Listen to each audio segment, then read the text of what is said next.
pas selon l'apparence, je vous juge selon la justice. Maintenant, demandez-moi le mandat.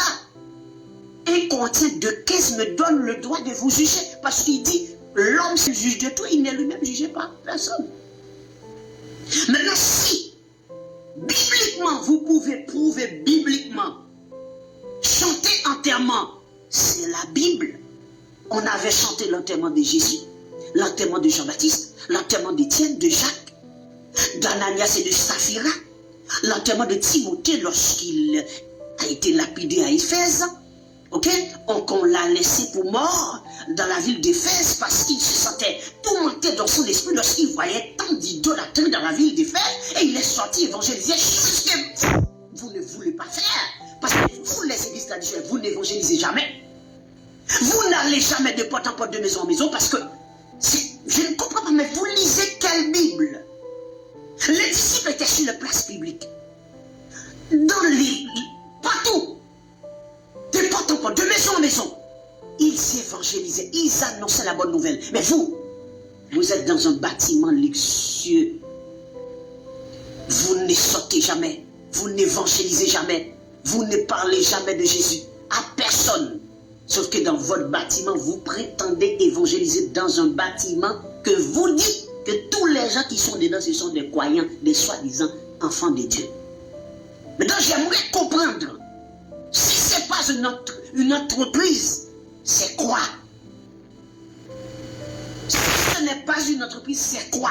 J'ai vu Paul de porte en porte, de maison en maison, sur les places publiques en train d'évangéliser. Mais les pasteurs d'aujourd'hui, ces hommes sont trop importants. Déjà, ils ne peuvent même pas sortir sans date du corps. Comment vous imaginez un pasteur célèbre, très riche, il va évangéliser, aller de porte en porte, de maison en maison? Ou bien un fidèle va l'appeler à n'importe quelle heure et le trouver. Vous pensez que cela est possible? Et vous appelez ça pasteur, vous appelez ça église. Et quand vous êtes mort, on vous dit que vous descendez tout droit en enfer. Et à ce moment-là, vous allez vous estombaquer. Oh, je ne comprends pas. Oh, il juge. Vous avez une Bible, non? Mais comment vous avez une Bible? Vous ne savez pas comment être sauvé? Comment faire pour être sauvé? Quelles sont les règles? Quels sont les principes? Quelles sont les lois? Qu'est-ce qui prouve que je suis sauvé? Qu'est-ce qui prouve que vous êtes sauvé? Qu'est-ce qui prouve que vous êtes un enfant de Dieu? Qu'est-ce qui prouve que vous êtes un serviteur, un homme de Dieu? Est-ce que je vais entrer dans votre cœur pour savoir que vous êtes un homme de Dieu? Ou est-ce que c'est la connaissance de la doctrine de Jésus-Christ? Cette connaissance qui identifie l'homme de Dieu, la femme qui fait profession de servir Dieu.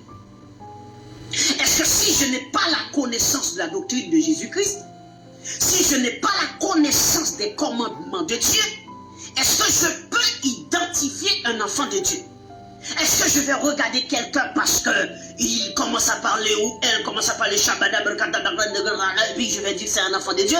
Ou parce qu'il commence à faire sortir du ciel de feu et en lançant de feu sur la terre? Ou parce qu'il dit démon, je te chasse, sors de lui, sors d'elle, et le démon soi-disant allait sortir et puis c'est un enfant de Dieu? Ou je ne sais pas. Comme le texte a dit dans Matthieu 24, il y a des faux Christ et de faux prophètes et ils feront des prodiges et des miracles au point de séduire même les élus, si c'était possible. Même les élus serions séduits, si c'était possible. Vous imaginez, même les élus, ils tenteront de séduire même les élus. Et ce n'est pour rien que les élus ne seront pas séduits. Parce qu'il n'est pas possible, sinon moi je serais séduit. Vous seriez séduit. Qui êtes-vous? Vous êtes qui et moi? Je suis qui? Je suis qui pour ne pas être séduit par le faux prophète?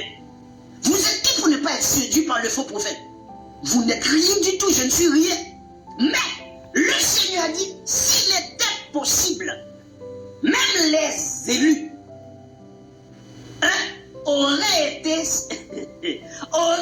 séduits par le faux prophète pour montrer que ce faux prophète aura une bouche semblable à celle de la bouche que les prophètes avaient. C'est-à-dire une bouche qui Une bouche qui semble à la bouche de Dieu. Semblable à la bouche de Dieu. Mais ce n'est pas la bouche de Dieu. C'est une bouche déguisée. Parce qu'en réalité, c'est la bouche du dragon. C'est la bouche du serpent ancien. C'est la bouche de Satan, le diable.